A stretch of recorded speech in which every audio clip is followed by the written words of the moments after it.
Existem sim deputados que já estão elaborando isso, eu faço parte desse grupo, eu vou oferecer minhas contribuições e eu vou sim assinar esse pedido de impeachment. Mas a gente precisa lembrar que o pedido de impeachment envolve duas coisas.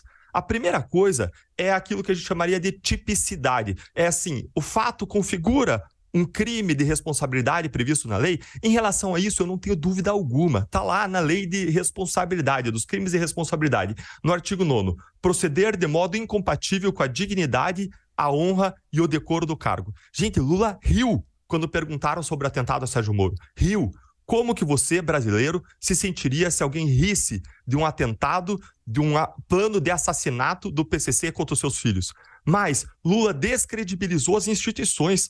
Ele atacou o próprio ministro da Justiça, o presidente do Congresso Nacional, do Senado, o presidente da Câmara, a Justiça Federal, a Polícia Federal, o Ministério Público Federal. Ele atacou o GAECO, que é uma das instituições mais respeitadas e combate ao crime organizado. O primeiro aspecto é quebra de dignidade. Existe um crime de responsabilidade, tecnicamente? Sim, existe. Agora, existe um segundo ponto, que quando você avalia um crime de responsabilidade, essa avaliação não é só técnica, como essa que eu fiz, é também política. E a questão que se coloca é, esse ato, esse crime de responsabilidade tecnicamente configurado, ele é relevante o suficiente para minar a estabilidade das instituições, de modo a justificar uma quebra de estabilidade com o afastamento de um presidente da República. E aí a gente precisa olhar o contexto maior, o contexto do quanto o ato do presidente impacta na realidade, o quanto gera de instabilidade, junto com os outros desmandos que o governo tem praticado, atacando a independência do Banco Central, na área econômica, colocando ministros investigados, até mesmo condenados por improbidade e desvio de dinheiro público nos vários ministérios. E a minha leitura é sim, esse governo tem sido um desgoverno e o ato técnico merece sim ser avaliado politicamente para fins de uma avaliação de impeachment. É uma discussão que precisa ser feita, no mínimo, para chamar o presidente para responsabilidade. Você acredita que tem chance de uma trégua entre Lula e Moro ou a polarização acaba sendo boa para ambos? Eu não vejo jamais Moro atacando Lula pessoalmente. Jamais. Moro, assim como eu, a gente fez um trabalho técnico, a gente identificou provas, fatos, a gente buscou a responsabilização de todos os agentes da lei. Lula foi condenado por todos os tribunais que analisaram o mérito da acusação. A primeira instância, a segunda instância, a terceira instância. Jamais foi uma questão pessoal. O Supremo anulou essa condenação por uma questão formal, não no mérito da acusação.